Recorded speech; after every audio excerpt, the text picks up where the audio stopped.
Alors bonsoir à tous, bonsoir à toutes. Exceptionnellement ce soir, nous ne sommes pas en direct, nous avons fait un enregistrement préalable pour des raisons de facilité. Alors aujourd'hui, nous allons vous parler de la détox pendant et après les fêtes. Comme nous le savons, les fêtes de fin d'année précèdent souvent les périodes de détox. Il suffit de lire les magazines Marie-Claire pour s'en rendre compte.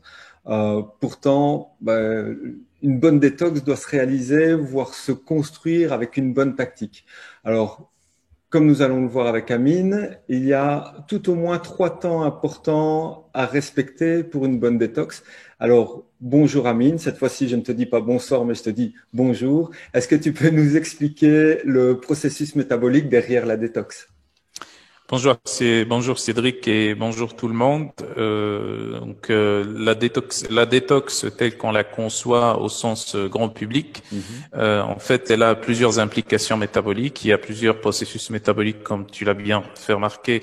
En réalité, trois grands processus métaboliques qui vont intervenir dans ce qu'on appellerait la détox, hein, ce qu'on appellerait communément la détox. Mais en réalité, on va comprendre que détox, c'est un mot qui est très vague et qui Mhm. doit être bien précisé. Donc, on a ces trois processus métaboliques qui sont, pour les citer déjà, la détoxification, l'élimination et la régénération.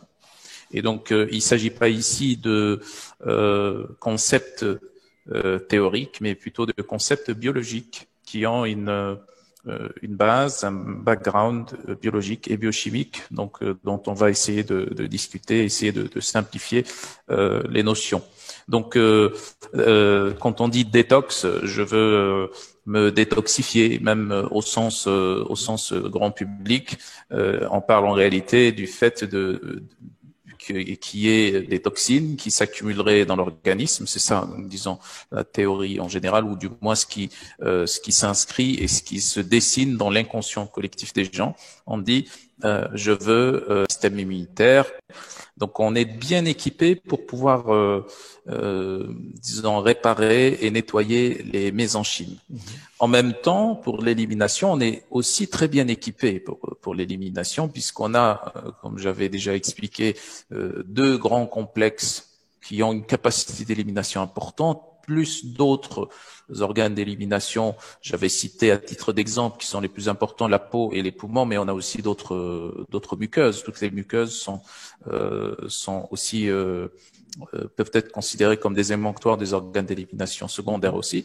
Donc, en fait, ce qui nous reste, c'est la détoxification, c'est vraiment le maillon faible de la chaîne, parce que tout simplement, c'est une voie métabolique et qui, en plus, sans rentrer dans les détails, etc., est naturellement déséquilibrée chez les humains et les mammifères en général, puisqu'on a deux phases. On a deux phases de détoxification, phase 1 et phase 2, Mhm. et que en général, on a la phase 1 qui est beaucoup plus accélérée que la phase 2, ce qui fait que ça passe assez au ralenti, donc cette voie métabolique. Donc, ce qu'il faudrait, c'est plutôt au moins, au minimum, stimuler la phase 2 de la Mhm. détoxification. Donc, on stimule la phase 2 pour qu'il y ait une certaine accélération de la phase 2 par rapport à la phase 1, pour qu'il y ait un flux de toxines qui se détoxifie un peu plus rapidement. Donc, ça, c'est vraiment la priorité.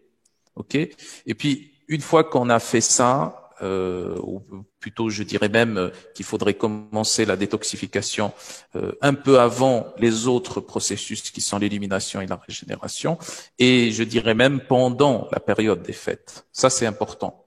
Mhm. Donc, pour pouvoir déjà donner un boost et un coup de boost à la détoxification. Et ensuite, donc dans le protocole qu'on va proposer, on peut travailler sur l'élimination. Ok, ce qui est assez important aussi, puisque si on augmente la capacité de détoxification, on va surcharger les organes d'élimination, même s'ils sont bien équipés. C'est pas toujours pratique d'éliminer des toxines à travers la peau ou à travers Mhm. les poumons ou à travers les muqueuses. Euh, ça crée parfois des effets secondaires, des choses, enfin, qu'on n'a pas envie d'avoir, par exemple des odeurs, un excès de gras, un excès de sébum au niveau de la peau, une mauvaise haleine, etc. Donc ça crée pas mal de choses qui sont pas très graves, mais qui sont assez désagréables. Donc le mieux, c'est que les toxines soient éliminées par les deux grands complexes qui sont spécialisés dans l'élimination de ces toxines, notamment le foie et les reins. Et là, il faudrait faire un travail sur le foie et les reins, et qu'on pourrait ensuite combiner également un processus de régénération pour pouvoir, disons, éliminer ou réparer plutôt, réparer et nettoyer ce qu'il y a encore à nettoyer et à réparer. Donc ça, c'est très important. Et là, encore une fois, on a plusieurs solutions. C'est des protocoles complets qu'on peut avoir pour la détoxification, pour l'élimination et pour la régénération.